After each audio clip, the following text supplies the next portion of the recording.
현재 대한민국의 국방력 증감을 한마디로 표현하자면 미쳤다라는 말로밖에 표현이 안 될 정도로 빠르게 발전하고 있습니다. 이 때문에 중국은 과거에는 한국을 그저 만만하고 작은 나라로 여겼다가 이제는 자신들을 위협할 수 있는 국가로 인정하고 있으며, 옆 나라 일본은 이미 한국이 자신들을 추월했음을 알아채고 자국 내 혐한 분위기를 조성해 어떻게든 자국민들의 민심을 잃지 않기 위해 전전긍긍하고 있습니다. 반면 지금의 한국은 미국과 영국 등 세계 열강들이 러브콜을 보낼 만큼 강력한 힘을 확보한 나라로 부상하고 있습니다. 이는 단순히 우리 한국이 세계 경제 10위의 위치를 차지한 나라여서가 아닙니다. 우리의 군사력이 해를 거듭할수록 강력해지고 있기 때문에 이제는 자신들과 같은 동열에 위치해 있다고 생각하고 있는 것입니다. 한국의 군사력이 미친듯이 성장하자 중국과 일본이 불안에 떨고 있습니다. 특히 잠수함 전력의 강화가 돋보입니다. 지난 8월 13일 장보고 -3급 일본함인 도산 만참호가 해군에 인도되어 전력화됐습니다. 이어 다음 달에는 3번 함인 신체호함 의진 수식이 이루어지는데요. 내년 말에서 내후년 중순이면 장보고 -3급 배치 1형 세척이 모두 전력화됩니다. 이에 주변국인 중국과 일본이 경악하고 있습니다. 어느새 중국과 일본을 제치고 앞서 나가려 하는 상황이기 때문에 그러한데요. 특히 일본의 불안이 대단한 것으로 전해지고 있습니다. 중국은 전력원잠과 공격원잠을 모두 가진 명실상부한 핵보유국이므로 설령 한국이 만참호급에 이어 원자력 잠수함을 만들더라도 맞상대를 할 수 있습니다. 반면 일본은 전범국이라는 멍해를 짊어져야 하기 때문에 한국과 중국처럼 자기 마음대로 국방력을 키우기에는 한계가 있습니다. 이 때문에 일본은 우리 대한민국의 잠수함 전력이 강해지면 이에 대처할 마땅한 방법이 없는데요. 가뜩이나 한국의 국방비를 추월당하는 상황에서 한국의 전력 확장에 대한 불만이 극에 달하고 있는 실정입니다. 그러나 우리 역시 아직 가야 할 길이 남았습니다. 아직까지 일본의 잠수함 전력은 동북아 최강이라 할 만하고 일본의 재래식 잠수함의 성능과 규모 역시 우리를 뛰어넘기 때문입니다. 그래서 준비했습니다.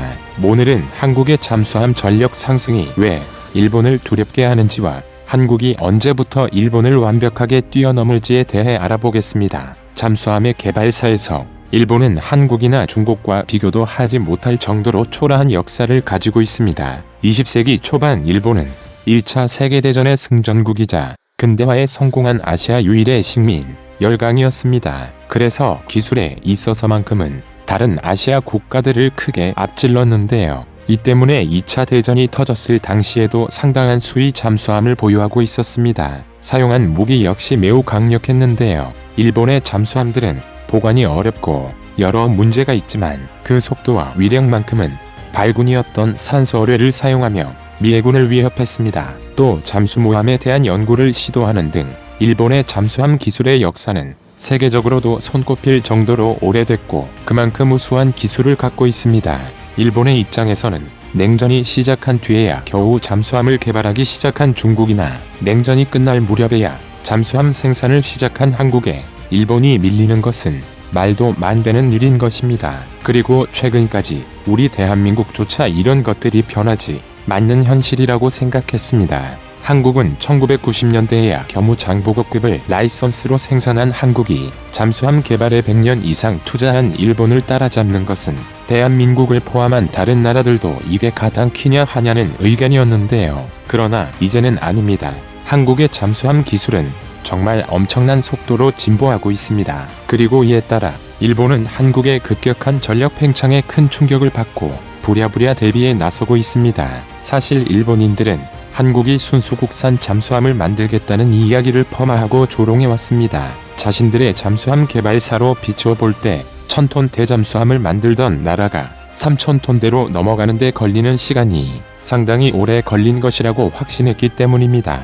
나름 근거도 확실했는데요. 잠수함이 처음 개발되었을 때부터 잠수함을 명구했던 일본이 전후에 만든 첫 국산 잠수함이 1000톤급이었습니다.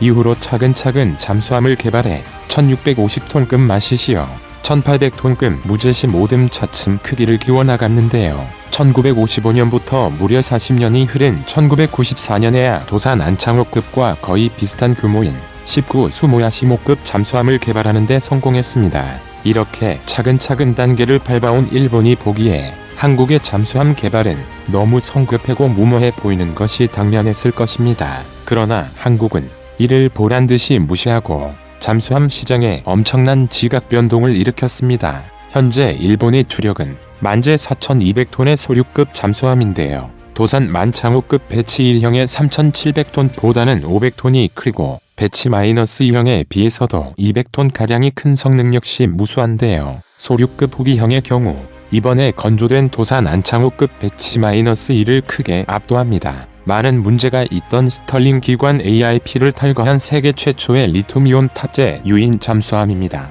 또 이중구조 선체를 사용해 소음을 최소화하면서 동시에 내구성을 크게 향상시켰습니다. 내압 선체에 쓰인 고장력감은 미국의 HY130 고장력강보다 무수한 NS110감을 사용했습니다. 외부 선체 역시 도산 만창호급에 쓰인 HY100강보다 우수한 NS80감을 사용했는데요. X선타 역시 우수합니다. 소류급은 수중 기동성 향상을 위해 한미 수평 수직타를 X선타로 채용했습니다. 방향전환과 X선타는 수직자망 속도가 십자선타에 비해 30%나 빨라지며 조종 인원이 줄어들고 선타 하나가 고장 나더라도 방향전환이 가능하다는 장점이 있습니다. 심지어 소나에 피탐될 확률까지 낮춰줍니다. 이뿐만이 아닙니다. 일본의 잠수함은 소나 역시 매우 우수해서 원통형 2400개의 소자가 배열된 저주파 소나까지 채용했습니다. 하지만 이렇게 대단한 잠수함을 가졌음에도 일본은 도산 안창호급이 건조된다는 소식을 듣자마자 발칵 뒤집혀졌는데요. 지난 13일 일본 함인 도산 안창호함이 취역하자 일본은 겁에 질렸습니다. 한국이 자신들의 상식을 연달아 깨부수고 있기 때문인데요. 우선 일본은 애당초 한국이 도산 만창호급을 제대로 건조할 수 있을 것이라 생각하지도 않았습니다. 214급에서 발생한 여러 문제들을 이야기하면서 도산 만창호함이 한없이 지면되다 결국 건조에 실패할 것이라 믿었는데요. 이는 일본 군사 유튜버들의 반응만 봐도 알 수 있습니다. 일본 내수믹들이 시청하는 한 군사 채널 그레이트 재팬 채널에서는 한국의 잠수함이 일본보다 뒤떨어지며 도산 안창호급이 제대로 건조될 리가 없다는 주장을 펼쳤는데요. 무려 50만 명의 일본인이 이를 보고 한국의 잠수함 사업이 성공할 리가 없다며 댓글을 달았습니다. 심지어 북한에 선물하려 만드는 잠수함이라거나 정권의 치적 3기용 장식이라는 조롱까지 했는데요. 1800톤급을 만들던 나라가 바로 다음으로 3700톤급 잠수함을 만들어 성공시킬 리가 없다고 본 것입니다. 그들의 주장에 힘을 얻었던 사건이 있었는데 도산 만창호함은 2018년 일본함이 진수되었음에도 수차례 지연됐다는 사실이 이들의 예측에 힘을 더해왔습니다. 그런데 막상 한국이 성공을 해버리자 일본은 깜짝 놀라고 말았습니다. 그리고 곧 겁에 질려 패닉에 빠졌는데요. 도산 만창호함이 배치되며 한국과 일본 사이의 격차가 역전되기 시작했습니다. 가장 먼저 일본이 자랑하던 리튬이온 기술에서 기술 역전이 일어나기 시작했습니다. 이와 함께 가장 큰 격차로 꼽을 수 있는 수직발 사관 VLS의 유무가 있습니다. 전범국인 일본은 우리와 달리 공격용 전력을 확보하기 어렵습니다. 그래서 일본 잠수함들은 어뢰발 사관으로 발사할 수 있는 하픈 미사일을 제외하면 이렇다 할 미사일을 사용할 수 없습니다. 반면 도산 만창호급은 수직발 사관을 이용해 탄도미사일을 발사할 수 있습니다. 한마디로 SLBM을 사용할 수 있다는 것인데요. 우리 군은 이미 지난 7월 SLBM 수중 발사에 성공했습니다. 이는 일본에게는 엄청난 공포입니다. 한국은 잠수함에 탑재할 수 있는 스마트 원자로만 완성된다면 언제든 SLBM 탑재 전략원잠을 개발할 수 있는 반면 일본은 기술이 있어도 그저 지켜만 봐야 하기 때문입니다. 심지어 그 기술 격차 역시 순식간에 좁혀지고 있습니다. 더 쉽게 말해 일본의 잠수함 전력은 지금이나 10년 후나 큰 차이가 없다는 것이고 우리는 이미 일본을 추월할 수 있는 모든 조건을 확보했다는 것입니다. 즉 앞으로 일본의 해상 전력은 이제 한국 발 아래에 있다는 뜻입니다.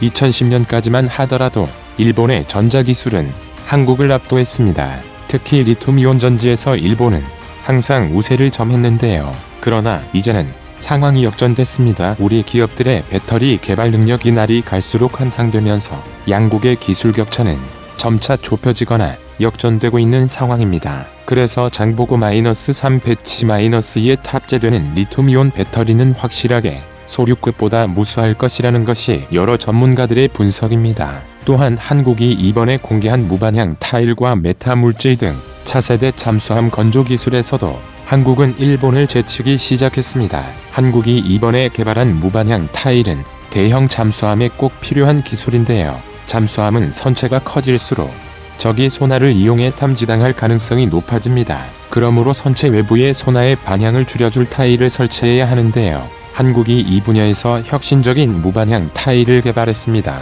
그 성능도 매우 탁월합니다.